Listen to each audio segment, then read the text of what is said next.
चलिए आज की क्लास शुरू करें मानवी जी, गुरु जी को नमन करते हुए। हाँ जी, आज की क्लास शुरू करने से पहले हमारी तरफ से हमारे परम पूजनीय गुरु जी को हमारा प्रणाम और हमारे गुरु समान शिक्षक को मेरा प्रणाम और मेरे सभी न्यूरोथेरेपिस्ट भाई और बहनों को मेरा नमस्ते। आज की जो क्लास का टॉपिक है ऑटिज्म।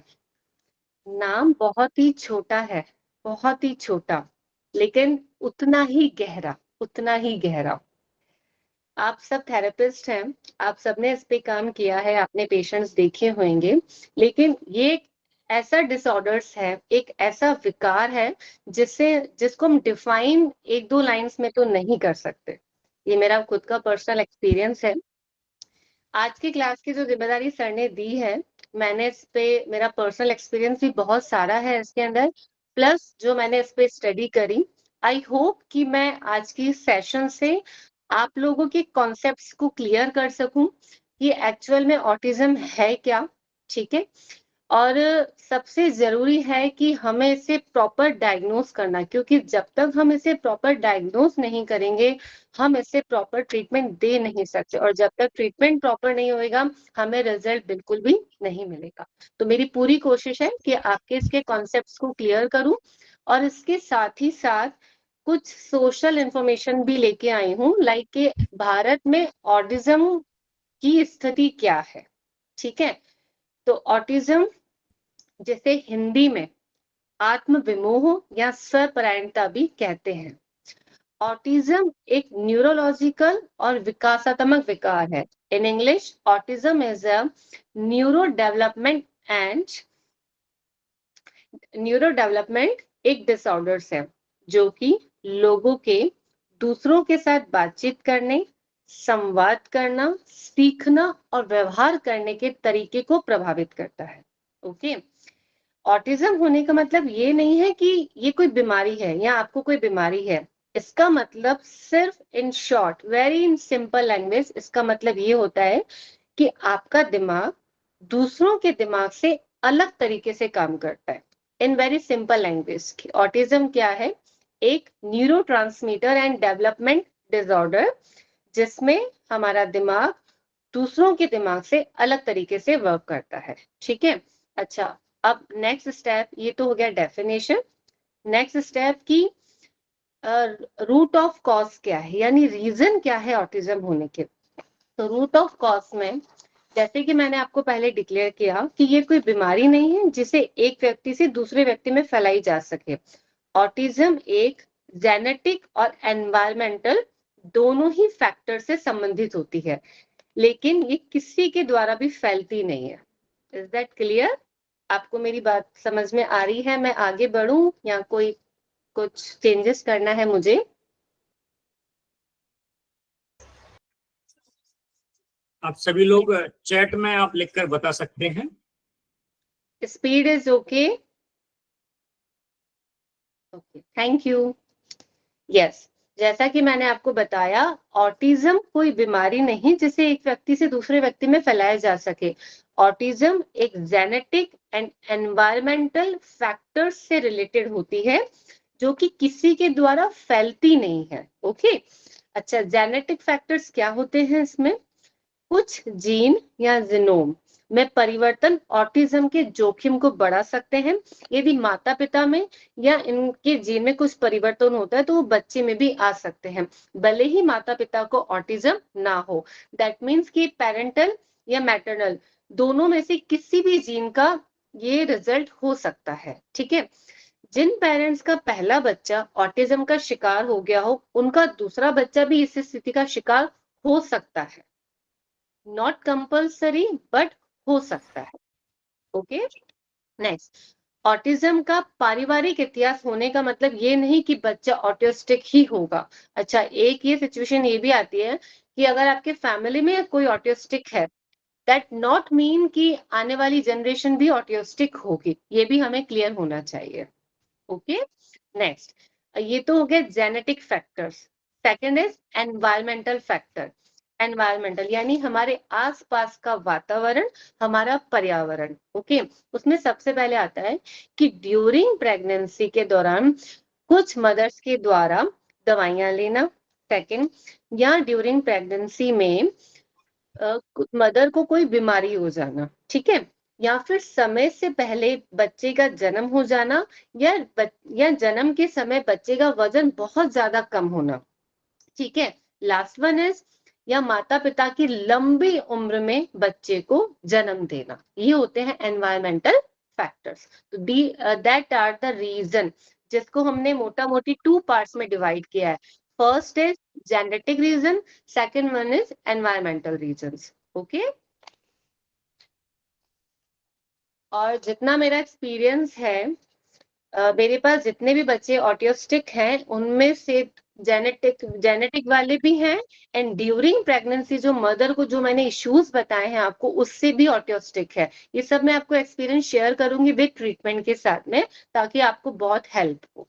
ओके, अच्छा, when is autism typically diagnose? हम ऑटिज्म को डायग्नोज कब कर सकते हैं? सबसे पहले early signs can appear by the 12 to 18 months। हम 12 से 18 महीने के भीतर में इसको डायग्नोज कर सकते हैं। सबसे ज्यादा बच्चे डायग्नोज होते हैं 2 से 3 साल में, क्योंकि क्या होता है ना, 12 से 18 के बीच में बच्चे, फैमिली उसको ना अलग से देख नहीं पाती, लाइक उसको एक अलग से पहचान नहीं दे सकती। तो मोस्ट ऑफ जो बच्चे डायग्नोज्ड होते हैं, या आप लोगों का भी एक्सपीरियंस होगा, 2 से 3 इयर्स में जब वो उनका चलना, उठना, बैठना, कन्वर्सेशन करना, जब ये चीजें नोटिस करते हैं ना, तो 2 से 3 साल में अधिकतर बच्चों को इसमें डायग्नोज किया जाता है।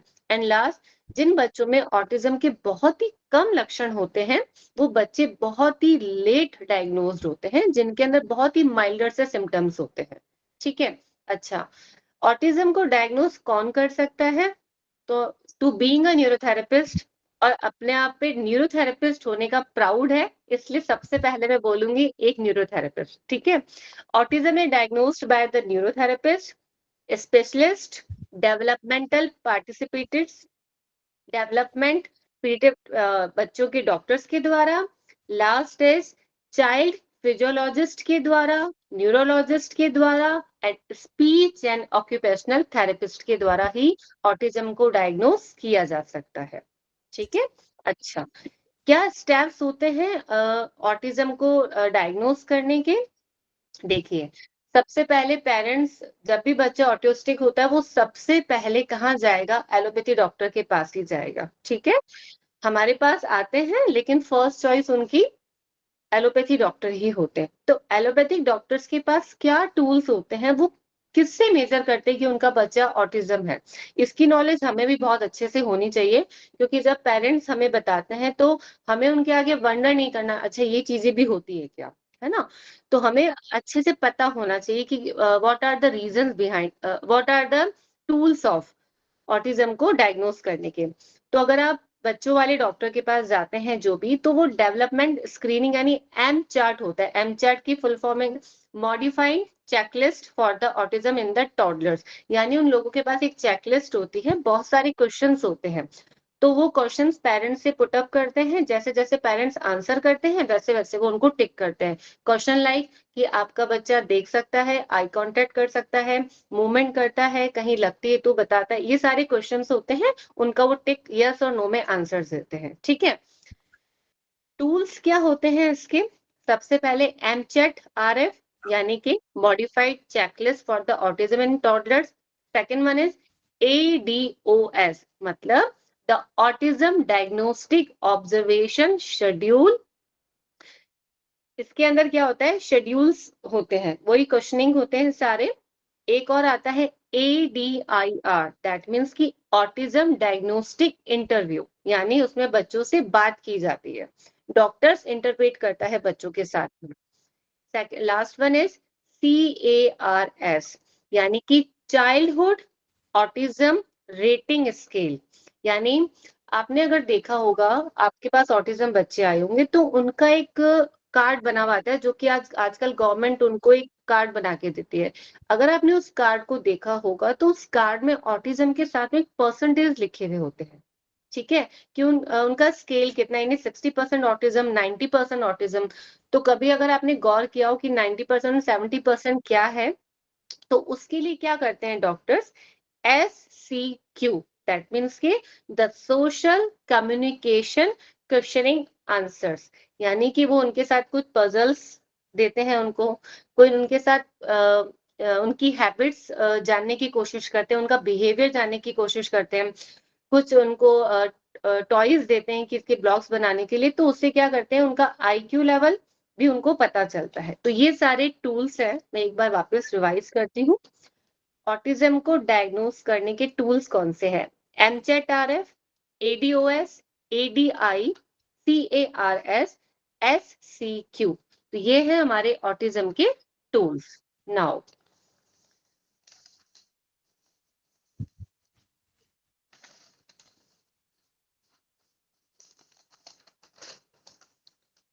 सबसे इंपॉर्टेंट पार्ट, सबसे सामान्य जो ऑटिज्म है उसमें हमें 2 डिसऑर्डर्स शामिल होते हैं। हम अभी जितने भी आपने बिहेवियर्स देखे होंगे ना, हम सब पे एक ही लेबल लगाते हैं ऑटिज्म का, लेकिन अगर हम इसे डीपली स्टडी करेंगे ना तो हमें पता चलेगा कि ऑटिज्म के 2 डिसऑर्डर्स ऐसे हैं जो सबसे ज्यादा आज के टाइम पे कॉमन है। उन 2 डिसऑर्डर्स का नाम है ADHD and second one is ASD। ठीक है, आज हम ऐसे 2 मानसिक और विकासात्मक विकारों की चर्चा करने जा रहे हैं जिससे कि लाखों बच्चे और उनके परिवार उनसे प्रभावित हैं। Number 1 is ADHD। ADHD की full form attention deficit hyper active disorder. Okay, second one is ASD यानी कि ऑटिज्म स्पेक्ट्रम डिसऑर्डर। ये दोनों ही ऑटिज्म के टाइप्स हैं, यानी ऑटिज्म के डिसऑर्डर्स हैं। तो सबसे पहले बहुत जरूरी है इन दोनों के कॉन्सेप्ट को अलग अलग समझना, क्योंकि जब तक हम इन दोनों के कॉन्सेप्ट को समझेंगे नहीं, हम नॉर्मली एक बच्चे की लक्षण देके उसको ऑटिज्म बोल देते हैं, लेकिन ऐसा नहीं है। ऐसा इसलिए नहीं करना है क्योंकि जब तक हम प्रॉपर डायग्नोज नहीं करेंगे हम उन बच्चों को ट्रीटमेंट नहीं दे सकेंगे, जिसका कि 100% रिजल्ट है हमारे न्यूरोथेरेपी में। तो सबसे पहले हम बात करेंगे ADHD, ठीक है, and second one is ASD।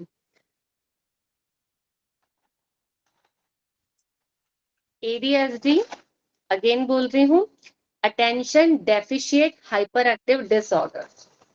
इसके सिम्टम्स क्या होते हैं?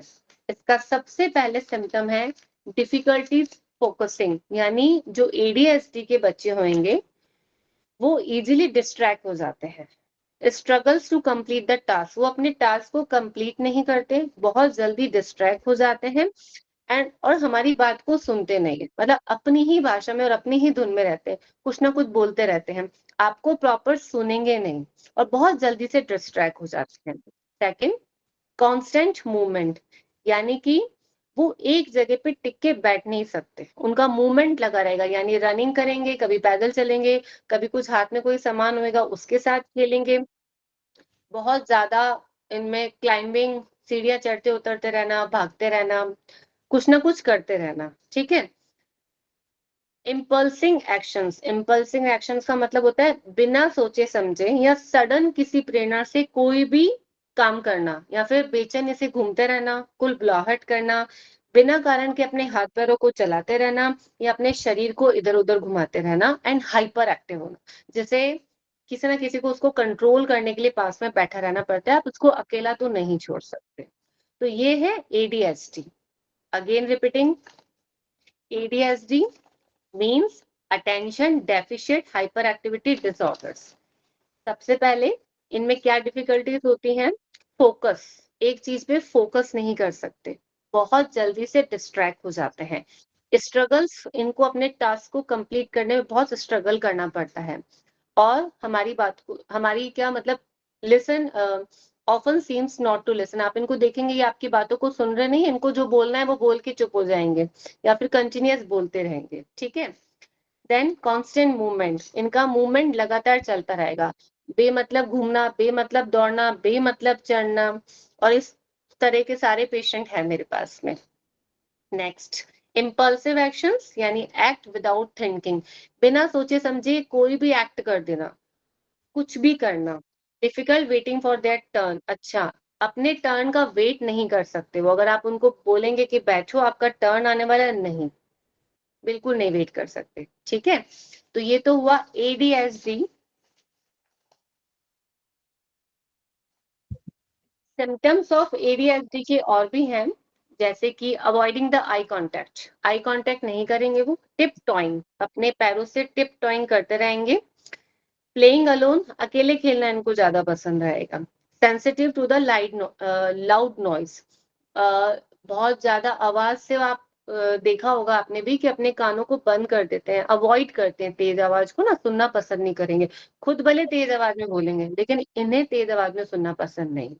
नेक्स्ट, रिजेक्टिंग द गाइडलाइंस, जो भी आप इन्हें बात बोलेंगे ऐसा करो वैसा करो, नहीं करेंगे, रिजेक्ट, उसको मानेंगे नहीं।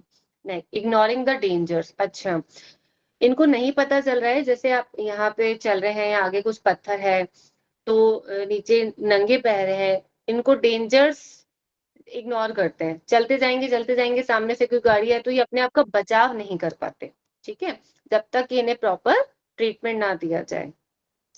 Then builds toys in a one line, अगर आपने इनको ब्लॉक्स दोगे या कोई भी टॉयज दोगे ना तो उसको एक ही लाइन में बिल्ड करने की कोशिश करते हैं। Then delayed speech the development, अच्छा स्पीच इनकी होती भी है बट प्रॉपर नहीं होती, डिलेड होती है। ठीक है, मतलब बोलना देर से सीखते हैं। ठीक है, तो ये तो है हमारे एडीएसडी के सिम्टम्स। अच्छा, हमें टू बीइंग अ डॉक्टर हमें पता होना चाहिए कि हमारे देश में एडीएसडी की कंडीशन क्या है। ठीक है, ये हमारी जनरल नॉलेज के लिए भी है और हमें पता भी होना चाहिए। तो भारत में एडीएसडी की कंडीशन, जो ये समस्या है, बहुत तेजी से बढ़ती जा रही है। बहुत सारे रिसर्च से पता चला है कि जो प्राइमरी स्कूल्स होते हैं उनमें एडीएसडी की बहुत ज्यादा व्यापकता है। उदाहरण के तौर पे जैसे जो कोयम्बटूर है, उसमें एक रिसर्च में पाया गया था कि बच्चों में एडीएसडी की जो रेट है लमसम 11.32% है, जो कि वर्ल्ड लेवल की एवरेज रेट से भी बहुत ज्यादा है। ओके, इसके अलावा सबसे इंपॉर्टेंट चीज ये भी देखा गया है कि एडीएसडी लड़कों में लड़कियों की तुलना में अधिक पाया जाता है, जहां पे लड़कों की संख्या, मतलब अगर हम कंपेयर करें तो ये बॉयज में ज्यादा है कंपेयर टू गर्ल्स। एग्जैक्ट बात है, मेरे पास 5 बच्चे ऑटिज्म के हैं, उनमें से सिर्फ एक ही बच्चा ऑटिस्टिक है, बाकी 4 बॉयज ही हैं। तो it is a fact. Okay, तो ये तो था एडीएसडी। नाउ अब हम पढ़ेंगे ASD. Again repeat the full form of both. ADSD मतलब ये दो सामान्य ऐसे डिसऑर्डर्स हैं जो ऑटिज्म में पाए जाते, मतलब ऑटिज्म को हम 2 टाइप्स में डिफाइन कर सकते हैं, है ना, इन वेरी सिंपल लैंग्वेज। ये ऑटिज्म है, लेकिन ऑटिज्म में क्या है, एडीएसडी है या एएसडी है, इसको डायग्नोस करना, इसकी पहचान होना बहुत ज्यादा जरूरी है। ठीक है, तो ADSD, attention deficient hyper activity disorders, now ASD, ASD autism spectrum disorder.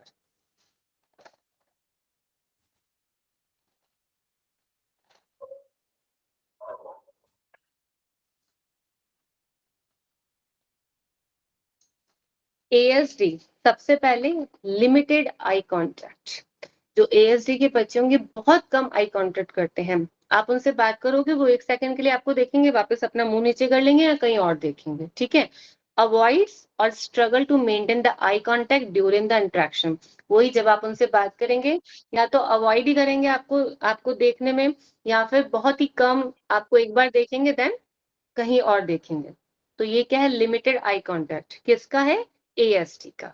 Next, सबसे मेन इंपॉर्टेंट जो इनका सिम्टम्स है, it is a delayed speech, slow to develop a speech, might not use one word to communicate, इनका speech बहुत delayed होता है। और ये एग्जैक्ट है, मेरे पास जो बच्चे हैं उनमें से 2 बच्चे एडीएसडी हैं, 2 बच्चे एएसडी हैं। जो एडीएसडी वाले हैं वो अपनी बात को पूरा बोलने की कोशिश करते हैं, लेकिन जो ASD की बच्ची है वो उसका स्पीच नहीं है, नहीं बोल सकते से अभी थेरेपी से वो बैबलिंग करना स्टार्ट हुई है, लेकिन अभी तक स्पीच क्लियर नहीं हुआ है उसका, ठीक है। बट बहुत सारी चीजें, बहुत अच्छा रिजल्ट है। Next, fiction on the specific object, सबसे इंपॉर्टेंट। ये इनको जब हम कोई काम देते हैं ना, तो ये क्या करते हैं, बहुत देर तक एक ही काम करते रहते हैं ना, उनको repeat and repeat and repeat and repeat करते रहते हैं। Repetitive play without with the objects, यानी एक ही ऑब्जेक्ट के साथ खेलना पसंद करेंगे, एक ही तरह का काम करना पसंद करेंगे, एक ही लाइन में वो अपनी चीजों को चलाते रहते हैं। तो ये है ASD के symptoms. Again repeating, number 1, limited eye contact, delayed speech and fiction on the specific objects. ये 3 मेन चीजें हैं जिनसे आप बहुत इजीली दोनों ADHD एंड ASD को क्लियर कर सकते हो या उनको समझ सकते हो। मोटा मोटी के 3 ये रीजंस है इसके। ASD in India, to being जागरूक भारतीय और एज अ डॉक्टर हमें पता होना चाहिए ASD की इंडिया में क्या कंडीशन है। According to a 2021 study published in the Indian Journal of the Pediatrics, estimate in a India around 1 in the 68 children, यानी हर एक 68 बच्चों में एक बच्चा ASD का है। हमें ये चीजें बहुत अच्छे से पता होना चाहिए, to be awareness. Next, boys are the more commonly affected by the autism than girls, with the male to female ratio is approximate 3:1. यानी जहां एक लड़की ASD से सफर कर रही है, तो वहीं उसके रेशो में 3 लड़के सफर करेंगे, यानी बॉयज का रेशो कंपेयर टू गर्ल्स के रेशो ज्यादा है। और हर एक 68 यानी 68 बच्चों में एक बच्चा आपको ऑटिस्टिक मिलेगा ही मिलेगा। ये हमारे भारत देश की रिसर्च की डेटाज है।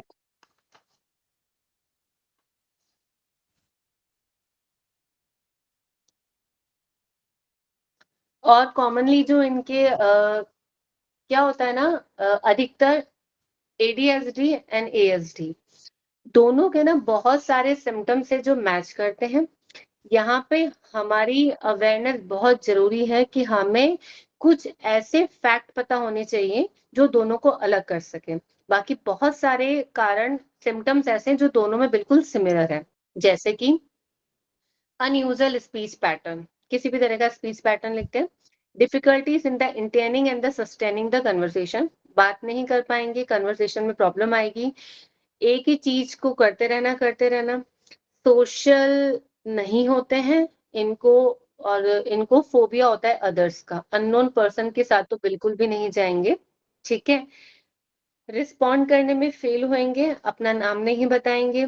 Difficulty in the developing the meaningful friendship, दोस्त बनाना इन्हें पसंद नहीं, इन्हें सोशल रहना बिल्कुल भी अच्छा नहीं लगता। और स्पीच डिले होता है इनका, और सेंसिटिव होती है, खुद भले चाहे कितना ही साउंड करेंगे लेकिन उनको दूसरों का तेज साउंड बिल्कुल भी अच्छा नहीं लगेगा। और repeat and repeat and repeat, चाहे अपनी बात, कोई बात, इन बच्चों की एक बहुत बड़ी खासियत है कि जब तक इनकी बात को माना ना जाए ना, ये एक ही बात को रिपीट करते रहते हैं, करते रहते हैं, करते रहते हैं, करते रहते हैं। ये मैं आपको इसलिए इतना अच्छे से बता सकती हूँ क्योंकि मेरे घर में भी ASD का बच्चा है। जब हम उसकी कोई बात को नहीं मानते हैं, आप इन बच्चों के साथ में डांट के तो आप इनके साथ बिहेव कर ही नहीं सकते। आपको बहुत ही पेशेंस से, पोलाइटली, अगर आपको इनसे अपनी बात मनवानी है तो आपको बहुत ही पेशेंसली इनके साथ बिहेव करना पड़ता है, being a doctor, being a mother. और बहुत प्यार से अगर आप इनको किसी चीज का लॉजिक बताएंगे तो ये बातों को सुनेंगे और समझेंगे और कहना मानेंगे। लेकिन जिस दिन अगर इन्होंने किसी बात की जिद पकड़ ली, आप कर लीजिए कोशिश, नहीं मानेंगे। तो पेशेंस, बहुत ही ज्यादा पेशेंस से इनके साथ हमें बिहेव करना पड़ता है। मैं आगे आपको ये भी बताऊंगी कि इन बच्चों को हैंडल करने के लिए एक पेरेंट्स की, एक डॉक्टर्स की क्या भूमिका होनी चाहिए। वो इसलिए बताऊंगी, एज अ डॉक्टर आपको तो पता होगी, है ना, लेकिन आप जो पेरेंट्स जो बेचारे गांव के आते हैं, जो इन चीजों से अवेयर ही नहीं है, तो हम उन्हें भी तो बता सके ना कि आपका क्या रोल है। आपके पास बच्चा तो आधे घंटे के लिए आएगा, 1 घंटे के लिए आएगा, लेकिन 24 घंटे में से 23 घंटा बच्चा अपने पेरेंट्स के साथ रहेगा ना, तो किसका ज़्यादा इफ़ेक्ट पड़ेगा? जिनके साथ वो रहता है। तो बहुत ज़रूरी है हमें ये पता होना कि हमें उनके साथ कैसा ट्रीट करना है और उनके पेरेंट्स को उनके साथ कैसा ट्रीट करना चाहिए।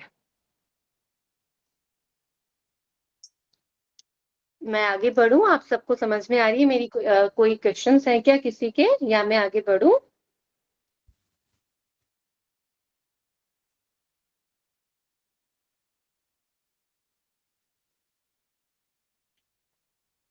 Thank you.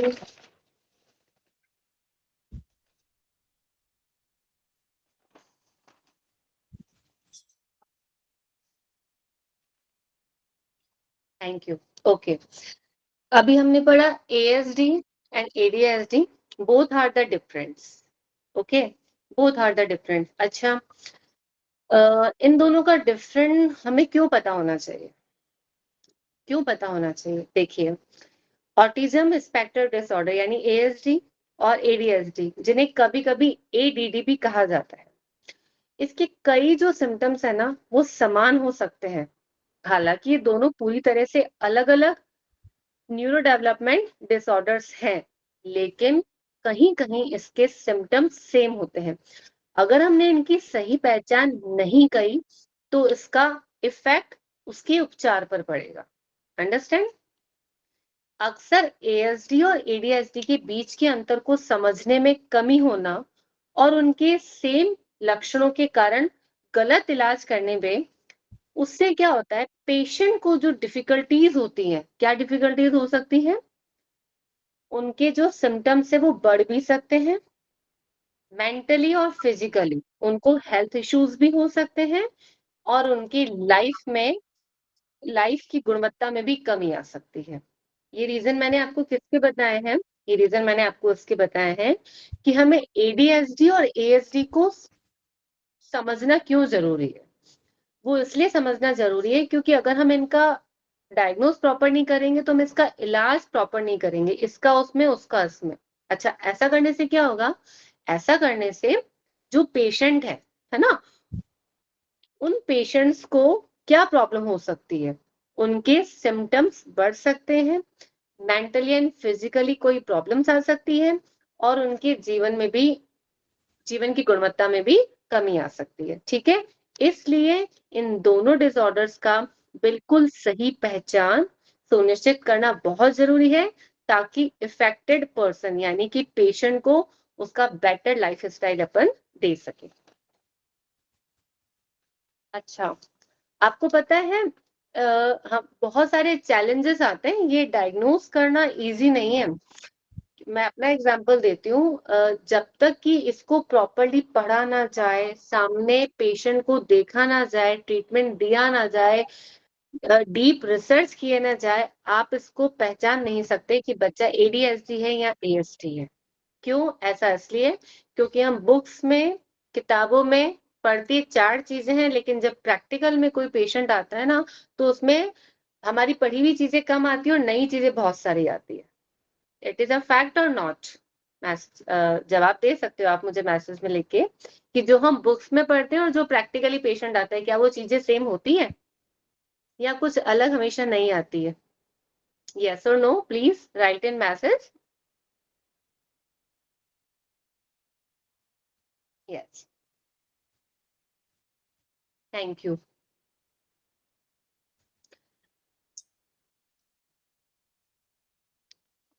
तो हमारे पास क्या क्या चैलेंजेस होते हैं इनको डायग्नोज करने में? इनको डायग्नोज करने में हमारे पास सबसे बड़ा चैलेंज होता है ओवरलैपिंग ऑफ सिम्टम्स, यानी कि ADHD एंड ASD के बहुत सारे सिम्टम्स ऐसे होते हैं जो बिल्कुल एक जैसे होते हैं, जिससे ये पता लगाना मुश्किल हो जाता है कि इसमें कौन सा डिसऑर्डर है। Okay, second one, lack of awareness.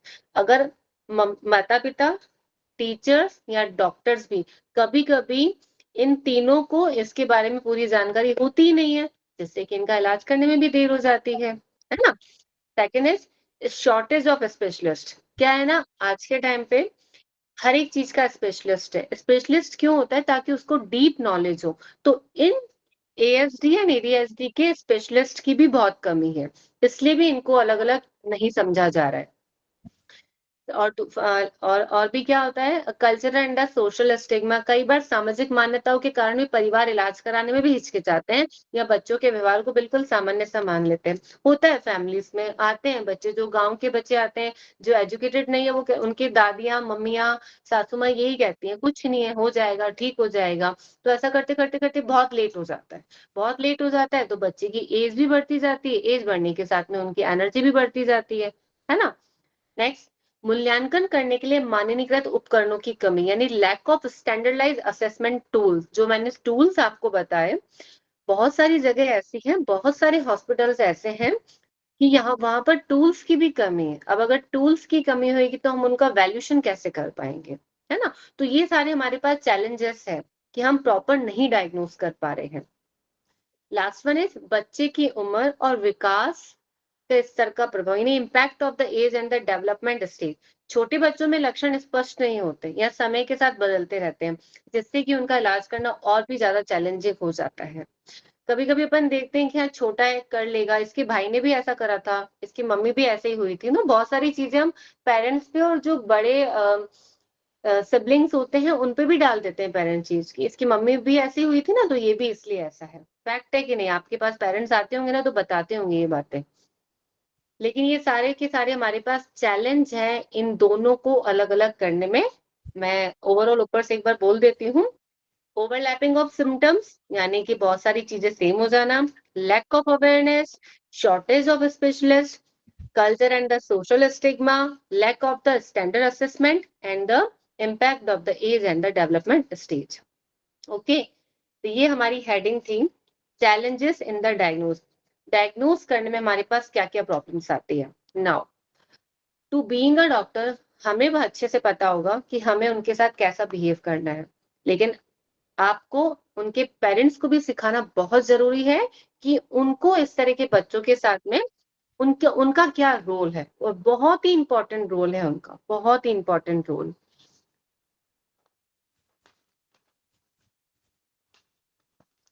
ADHD और ASD से जो प्रभावित बच्चे हैं, उनके जीवन में मम्मी पापा और उनके जो केयर टेकर्स हैं, उनका रोल बहुत ज्यादा इंपॉर्टेंट होता है। उनका सहयोग, उनकी समझ, उनका पेशेंस ही बच्चे की सही देखभाल और उसके विकास के लिए बहुत ज्यादा आवश्यक है। उनकी क्या क्या भूमिका हो सकती है, क्या रोल हो सकता है एज अ पेरेंट्स का, समझ और स्वीकृति। कई बार आपने देखा होगा कि पेरेंट्स इस तरह के बच्चे को ना एक्सेप्ट ही नहीं कर पाते। ठीक है, बच्चे की विशिष्ट आवश्यकताओं का समझना और उसे बिना किसी भेदभाव के स्वीकार करना सबसे पहला कदम होता है। सबसे पहले जरूरी है कि पेरेंट्स का, उनकी फैमिली का उस बच्चे को एक्सेप्ट करना बहुत जरूरी है। सेकंड, पॉजिटिव वाइब्रेशन देना, पॉजिटिव एनवायरनमेंट बनाना। बच्चे के लिए उसका घर और आसपास का माहौल ऐसा होना चाहिए जहां पर वो अपने आप को बहुत सेफ, बहुत प्यारा और अपने आप के लिए सबकी नजरों में प्यार और केयर महसूस करे।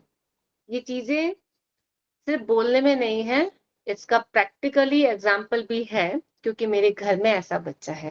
तो स्टार्टिंग में जब मुझे इस चीज की समझ नहीं थी, और जब हमने ऐसा एनवायरनमेंट क्रिएट किया और अपने आप को सबको ऐसा अवेयर किया कि आपको इस बच्चे को एक्सेप्ट करना पड़ेगा, तो उसके बाद हमने उस बच्चे में जो चेंजेस देखे, बहुत अच्छे, बहुत पॉजिटिव चेंजेस देखे। लाइक वो बच्चा आज नॉर्मल है, मेरे घर का बच्चा वो नॉर्मल है, बोल सकता है, स्कूल जाता है, बट थोड़ा सा डिलेड चाइल्ड है।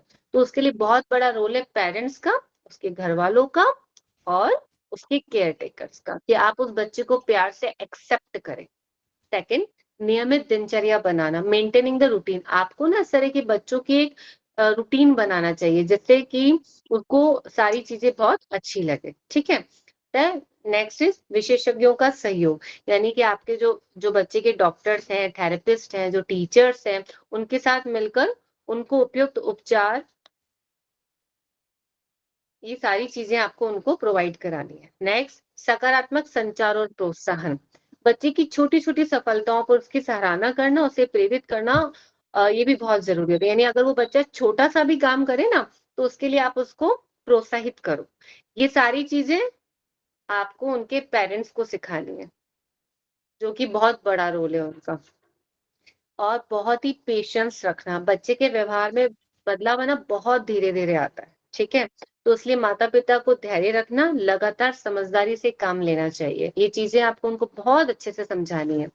लास्ट है सामाजिक कौशल विकसित करना, helping in the development of the social skill. बच्चे की सामाजिक बातचीत और संबंध बनाने में उसकी मदद करना और उसे विकास के लिए बहुत ज्यादा जरूरी है। यानी उस बच्चे के साथ ऐसी डीलिंग करना कि वो दूसरों के साथ भी फ्रेंडशिप बनाए, है ना, उनका कहना माने, उनको रिस्पॉन्स करे। ये सारी जिम्मेदारी होती है हमारे हमारी और हमारे पेरेंट्स की, बच्चों के पेरेंट्स की, इन बच्चों को ठीक करने।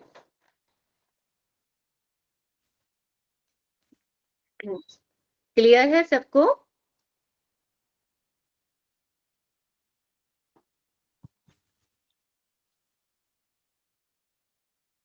Thank you.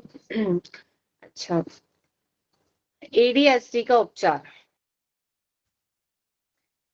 जो एडीएसडी है उनका कोई स्थायी इलाज तो नहीं है, लेकिन उचित उपचार से, देखो, इसके ना प्रॉपर ट्रीटमेंट देने से इनके लक्षणों को बहुत हद तक नियंत्रित किया जा सकता है और बच्चे की जीवन को और ज्यादा बेटर कर सकते हैं। सबसे पहले दवाओं का उपयोग।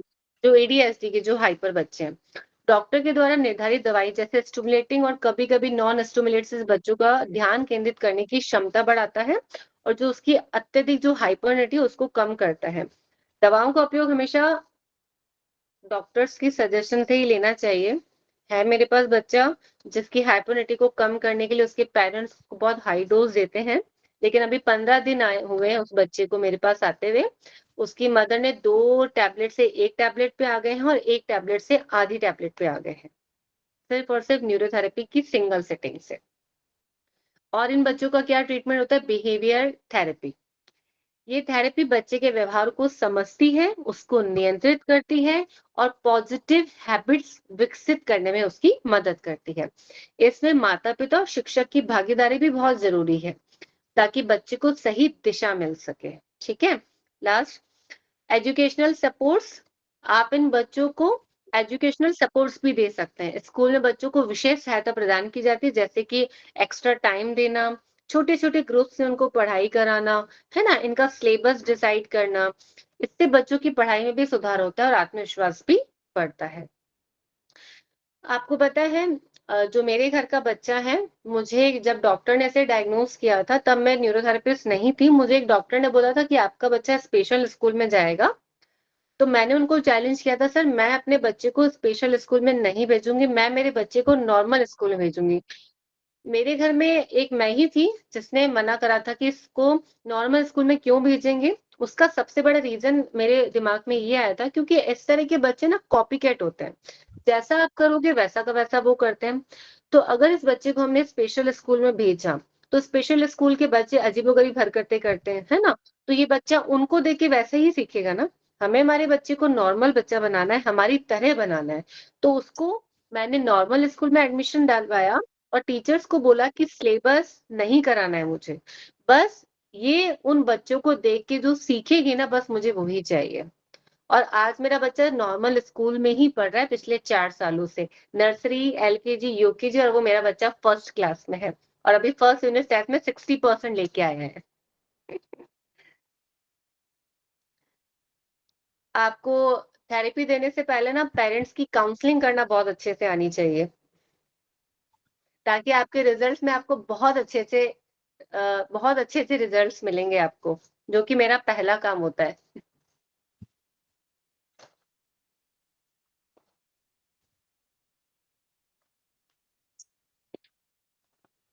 यस।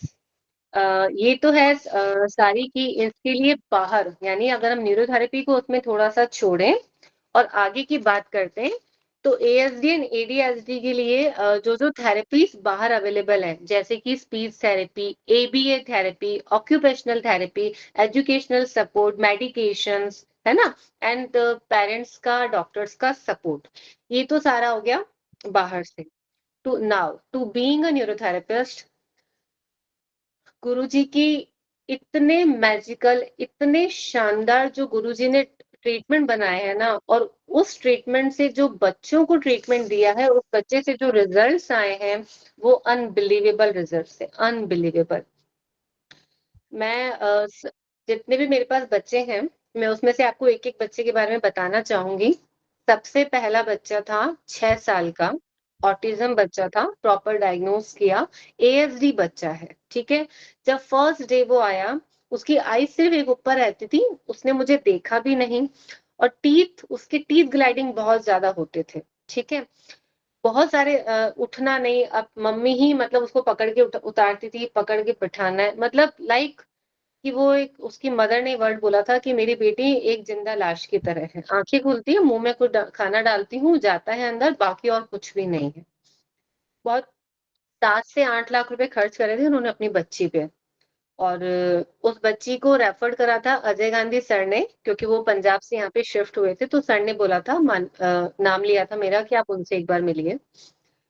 तो और टू बीइंग मेरी आदत है अपने honesty is my first principle. तो मैंने उस पेशेंट को बोला था कि मेरे पास ये बच्चा पहला बच्चा है, ठीक है, मैं अपनी पूरी कोशिश करूंगी इस बच्चे पे काम करने के लिए। तो उन्होंने बोला ठीक है मैम आप करिए, क्योंकि हमने उन सर के मुंह से आपके पास आए हैं। इस बच्चे को डायग्नोस करने में सबसे पहले मेरी मदद करी थी हरिओम सर ने। उन्होंने ही मुझे इसके कॉन्सेप्ट को समझाया, और मुझे ये चीज अच्छे से क्लियर करी कि हमें टारगेट ट्रीटमेंट पे नहीं जाके हमें ट्रीटमेंट पे जाना है। और सबसे पहले जो हमारी गुरुजी का एक ही बात है कि पेट ठीक तो सब ठीक। उस बच्चे का पेट ठीक नहीं था, वो 7-7, 8-8, 10-10 दिन में फ्रेश होती थी। तो मैंने ट्रीटमेंट उसका स्टार्ट किया बिल्कुल जीरो से, कॉन्स्टिपेशन का ट्रीटमेंट मैंने देना उसको स्टार्ट करा।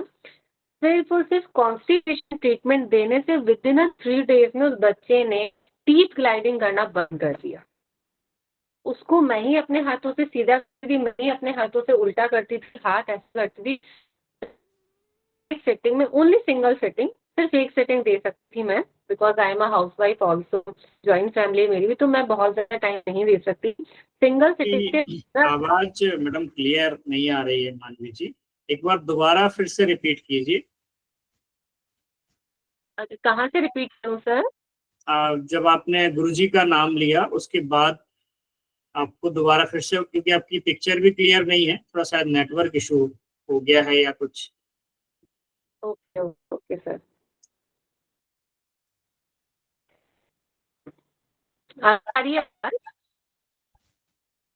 हाँ, थोड़ा ब्रेक हो रहा है आवाज, और पिक्चर भी ब्लर हो गई है आपकी।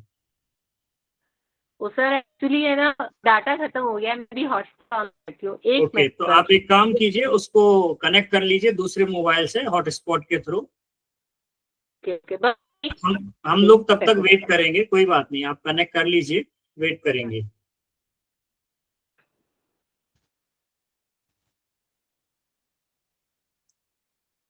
ठीक है, सभी लोग थोड़ी देर वेट करें। ओके।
अब आ रही है आवाज सर?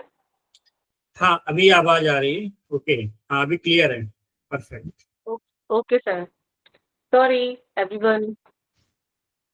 यस सर, मैं कहाँ से बोलूँ? मैंने तो बहुत कुछ हाँ, बोल आप दिया। जब ट्रीटमेंट की शुरुआत कर रहे थे कि गुरुजी का न्यूरोथेरेपी जो बेस्ट है, उसके बाद आपने हाँ जो बताया बेसिक चीजों पे काम करना चाहिए, वहां हाँ से जी, आप हाँ जी, दोबारा हाँ। बताएं। जैसा कि मैंने आपको बताया कि ASD, ADHD इसके टारगेट ट्रीटमेंट का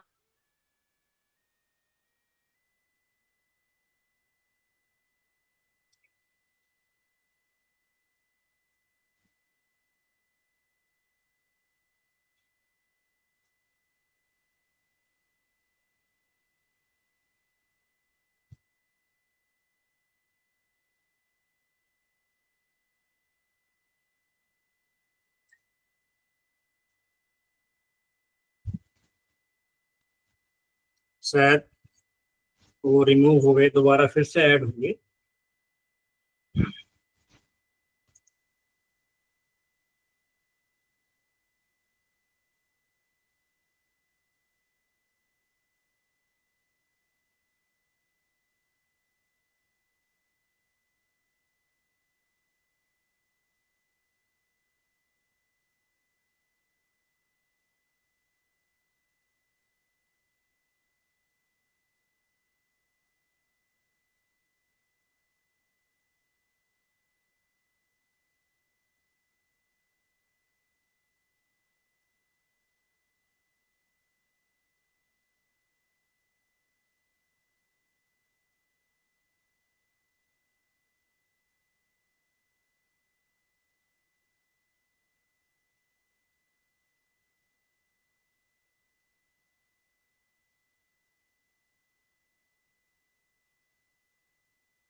सर अभी आ रही है हमारी आवाज?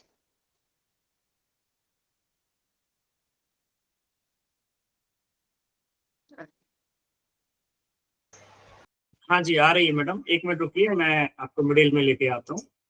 हाँ जी, हाँ जी सर।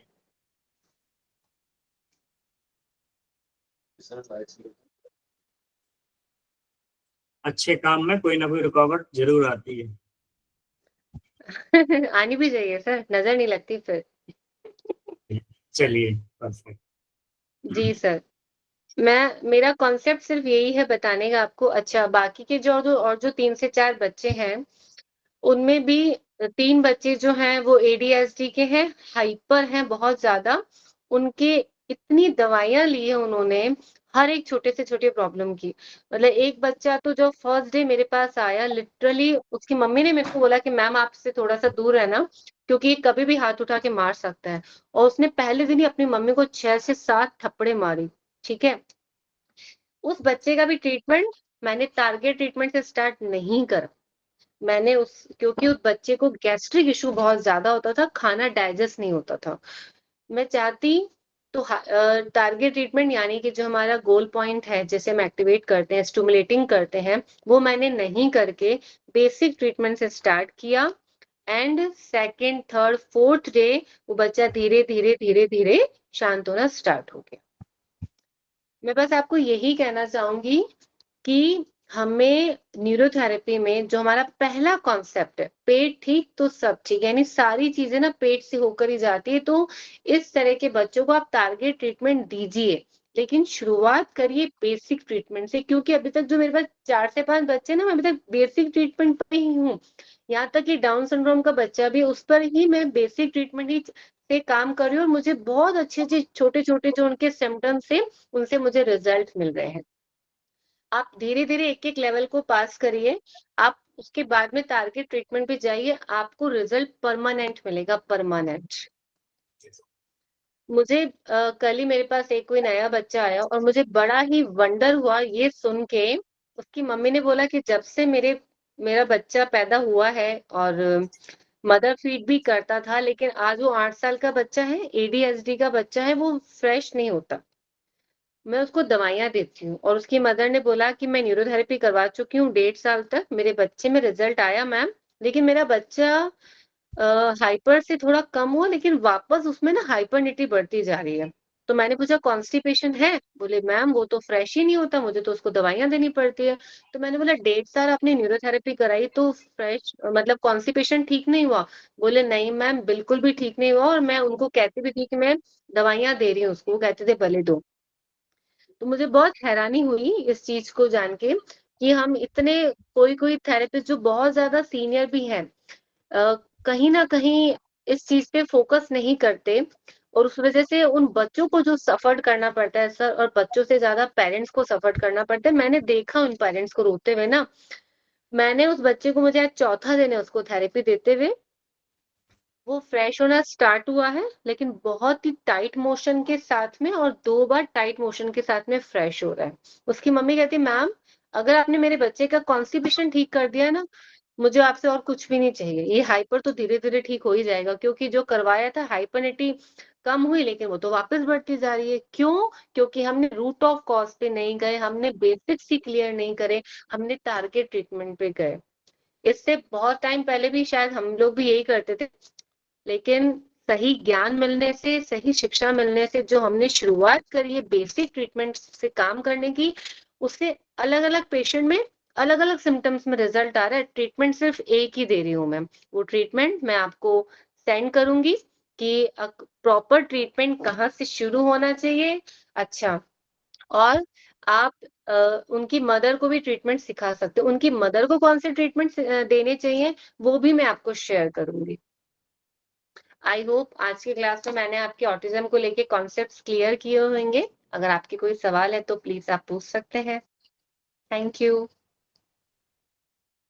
तो मैं यहाँ पर रिकॉर्डिंग स्टॉप करता हूँ, फिर हम क्वेश्चन आंसर ले लेंगे। और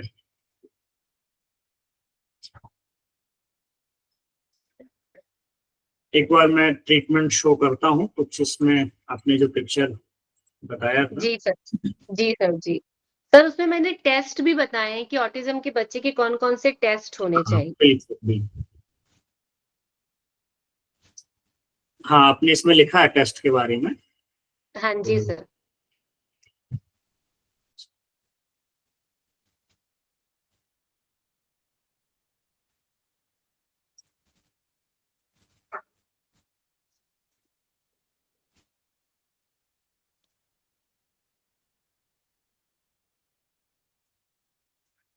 एक बार माइल्ड एक छोटा सा रिव्यू कर लेते हैं इसका, और उसके बाद फिर ट्रीटमेंट शो करेंगे। Okay sir, in short review दे दूं मैं? हाँ मेरे पास पिक्चर है, मैं आपको शो कर दूंगा तो आप उसको एक्सप्लेन कर दीजिए, एक शॉर्ट हाँ जी रिव्यू सर। हो जाएगा। हाँ जी सर। ये है ऑटिज्म स्पेक्ट्रम डिसऑर्डर, और उसके हाँ बाद जी। फिर हम इसके डिफरेंसेस, ये दोनों चीजें तो आप जी सर। डिफरेंसेस से क्लियर कर दीजिए, उसके बाद फिर हम ट्रीटमेंट शो करेंगे। ओके सर, तो सबसे पहले एक छोटी सी सिंपल डेफिनेशन, जो एक गागर में सागर बनने वाली है, कि ऑटिज्म कोई बीमारी नहीं है, ये एक तरह का न्यूरो डेवलपमेंट डिसऑर्डर है, जिसमें उनका उन बच्चों का दिमाग, यानी जो सफर्ड पेशेंट है, उनका दिमाग बस दूसरों के दिमाग से अलग तरीके से काम करता है, और कुछ नहीं। In a very simple language, generally autism में 2 तरह के डिसऑर्डर्स होते हैं, एडीएसडी एंड एएसडी। दोनों का डिफरेंशिएट पता होना बहुत जरूरी है, ताकि हम दोनों का इलाज प्रॉपर तरीके से कर सकें। अगर हम डिफरेंशिएट प्रॉपर नहीं करेंगे और ट्रीटमेंट देने में या इलाज करने में कुछ गलती कर देंगे, तो उससे वो पेशेंट ही सफर्ड करेगा। ठीक है? या तो उसके सिम्टम्स ज्यादा बढ़ जाएंगे, या और भी कुछ प्रॉब्लम्स आ सकती है। तो एडीएसडी, जिसके अंदर सबसे पहला सिम्टम्स होता है कि वो अटेंशन सीकर होते हैं। यानी अगर आप उस बच्चे के साथ बैठे हो, जिससे वो लाइक करता है या जिससे वो बहुत ज्यादा क्लोज्ड है, वो अगर किसी और से बात करेंगे ना, तो वो उसको बिल्कुल अच्छा नहीं लगेगा। वो आपका हाथ पकड़ेगा या कुछ ऐसी ऐसी हरकतें करेगा कि आप उसको, क्या। Second one, hyper activity. हर बार कुछ ना कुछ करते रहना, चलते रहना, दौड़ते रहना, कुछ ना कुछ बोलते रहना, बड़बड़ाते रहना, ठीक है? ये स्पीच होती है बट डिलेड होती है, बात कर सकते हैं बट छोटे-छोटे शब्दों से सेंटेंस बनाते हैं, ओके? नेक्स्ट एएसडी में क्या है, सबसे पहले आई कांटेक्ट नहीं करेंगे प्रॉपर आपके साथ में, या देखेंगे तो 1 सेकंड के लिए, अदरवाइज नहीं देखेंगे। कंटिन्यू एक ही काम को करते रहेंगे, एक ही लाइन में करते रहेंगे। और एएसडी में क्या है, डिलेड स्पीच, इनका स्पीच बहुत बहुत बहुत धीरे आता है, ठीक है? और ये इस तरह के बच्चे थोड़े जिद्दी होते हैं, मतलब अपनी बात मनवाकर ही रहते हैं। पेशेंसली अगर आपने इनसे कोई काम करवा दिया प्यार से तो करेंगे, अदरवाइज नहीं करेंगे। आप चाहे कितना ही डांटो, कितनी ही पिटाई करो, नहीं करेंगे। हाँ, लेकिन एडीएसडी के बच्चे हैं ना, उनको आप डांट के, धमका के, लकड़ी वकड़ी दिखा के उनको आप बात मनवा सकते हो। एएसडी के बच्चों से नहीं मनवा सकते आप, ठीक है? देन दोनों हाँ, बाहर न्यूरोथेरेपी के साथ-साथ इन बच्चों की और कौन-कौन सी थेरेपी चलती है? ABP, speech therapy, occupational therapy, educational support. मैं आपको लास्ट में ये भी बोलूँगी, अवेयरनेस हमें होना बहुत ज़रूरी है। साथ ही में आपकी पहले दिन है ना, उनके पेरेंट्स की काउंसलिंग करना बहुत ज़्यादा ज़रूरी है, क्योंकि बच्चे हमारे पास आधा घंटा, 1 घंटा रहेंगे, पेरेंट्स के साथ 23 घंटे रहेंगे, ठीक है? तो उन पेरेंट्स की काउंसलिंग करना बहुत ज़रूरी है, ताकि आपके काम पे, आपके रिज़ल्ट पे बहुत अच्छा इम्पैक्ट आए। Thank you. ठीक है, अभी मैं ट्रीटमेंट का चार्ट रखता हूँ, आप ट्रीटमेंट भी एक्सप्लेन कर दीजिए। क्योंकि ट्रीटमेंट तो हम दे देंगे, हाँ जी लेकिन सर। अगर उनको एक्सप्लेन नहीं किया तो समझ में नहीं आएगा कि क्या किस तरीके से आगे जी, जी। बढ़ना है। हाँ जी सर, हाँ जी।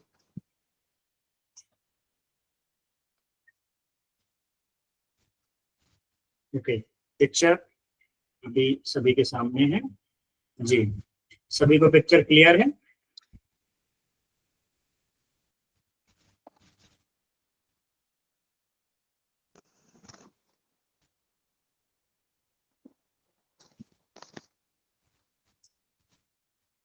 हेलो? हाँ जी, हाँ जी, बोलिए जी। हाँ जी, देखिए इसमें टेस्ट जो होते हैं, CBP, calcium, D3, B12, iron, liver function test, autism test and alkaline phosphate का भी इसमें टेस्ट हम लोग करवाते हैं, ठीक है? सबसे पहले ट्रीटमेंट जो हम देंगे, ऑक्सीजन ट्रीटमेंट, जो कि बहुत ही मैंडेटरी एंड द मस्ट है सेल्स को ऑक्सीजन देने के लिए, ठीक है? सेकेंड इज न्यूट्रल, यानी बॉडी में बॉडी को न्यूट्रलाइज करना सबसे पहला काम होना चाहिए हमारा। सबसे पहला काम होना चाहिए हमारा बॉडी को न्यूट्रलाइज करना। Then normal as a normal for the digestion. अच्छा, इन्फ्लामेशन ट्रीटमेंट, क्योंकि बहुत सारी ऐसे बच्चे जब कोई भी ऐसी वैसी हरकत करते हैं ना, तो मैंने क्या बोला, सबसे पहले जाएंगे एलोपैथी डॉक्टर के पास में, और एलोपैथी डॉक्टर उनको दवाई देते हैं। तो बहुत जरूरी है कि वो दवाई खा के इन्फ्लामेशन हो जाता है ना? तो इन्फ्लामेशन को ठीक करना भी सबसे पहला काम है। लास्ट में किडनी क्लियर, जो कि बहुत जरूरी है, ताकि किडनी से जो भी इंटरनली चीजें वो सारी क्लियर हो जाए, ठीक है? ये ट्रीटमेंट आप आराम से 1 महीने तक चलाइए, आपको बहुत अच्छे रिजल्ट्स मिलना स्टार्ट हो जाएंगे।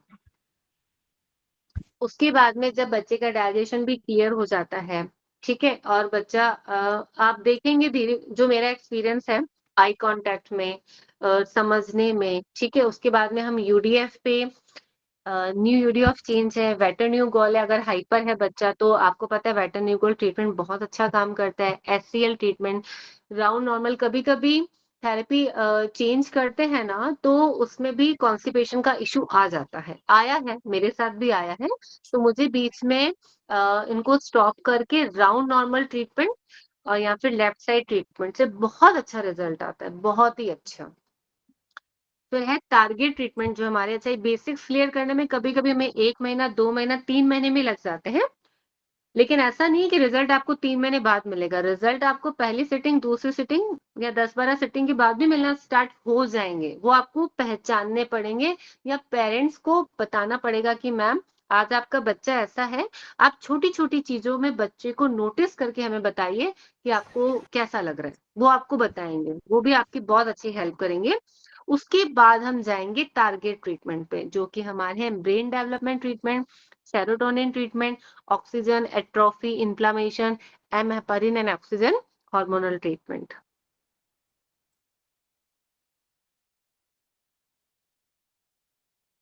बीच बीच में मैं आपको एक चीज ठीक है, बताना सभी चाहूंगी, ट्रीटमेंट क्या हो होता है गए। ना, जब हम ये ट्रीटमेंट जी बोलिए। हाँ, बस मैं ये कह रही थी कि है ना, इन ट्रीटमेंट के साथ साथ में कभी कभी कुछ छोटे मोटे ना नए नए इश्यूज भी आ जाते हैं, जैसे कभी बहुत ज्यादा वॉमिटिंग हो जाना, लू लू लग जाना या कफ एंड कोल्ड हो जाना। तो हम इन ट्रीटमेंट को स्किप करके जो कि वो कहते हैं ना जैसे बोलते हैं हम, जो इन्फेक्शन से डिजीज आती है, ठीक है, तो हम है ना उस समय ये उनको वो सिखाने ट्रीटमेंट वाले दे ट्रीटमेंट सकते हैं, भी जैसे कफ एंड कोल्ड हो। एक बार ये एक्सप्लेन कर दीजिए हाँ जी, हाँ जी, हाँ जी सर। कि सिखाने वाले ट्रीटमेंट भी जो है वो एक बार बता दीजिए क्या क्या सिखाना है। हाँ, मदर मदर को सिखाना है हमें 1.liver/6 ऑक्सीजन ट्रीटमेंट, और 6 TF गोल 1 गोल/9 एंड NAN ट्रीटमेंट और ब्रेन डेवलपमेंट ट्रीटमेंट। ये आप पहली सिटिंग, आप एक सिटिंग आप ही दो और आप पेरेंट्स को भी सिखाइए, जिससे आपको बहुत अच्छा रिजल्ट मिलेगा। बहुत जरूरी, अगर पेरेंट्स का भी सपोर्ट रहेगा ना, हम बहुत अच्छे रिजल्ट्स लेके आ सकते हैं। और अगर कभी सीजन वाइज या कहीं गिर जाते हैं बच्चे, चोट लग जाती है, तो हम इसमें चेंजेस कर सकते हैं। जैसे मान लो कि कोई बच्चा था, वो गाड़ी से गिर गया था, ठीक है, अब गाड़ी से गिर गया लेकिन उसका ट्रीटमेंट चल रहा है नॉर्मल एज ए नॉर्मल वाला, लेकिन उस समय मुझे उसको क्या देना है, बिकॉज उस बच्चे को पेन है, चोट लगी, तो हम उस समय उसको देंगे इंजरी ट्रीटमेंट, ठीक है। तो हम ऐसे according to condition and situation treatment को चेंज कर सकते हैं। जी सर। ओके, सो अभी हम क्वेश्चन ले लेते हैं और इसके बाद जो है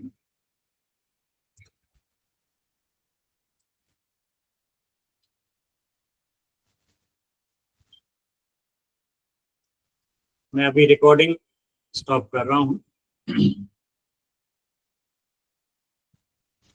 and thank you so much मानवी जी, आपने बहुत बढ़िया क्लास ली और उम्मीद से बहुत ज़्यादा आपने जानकारी दी है। बहुत ही बहुत बहुत शुक्रिया आपका। No sir, thanks to you. आपका बहुत बहुत शुक्रिया कि आपने ये मौका दिया हमें। Thank you sir.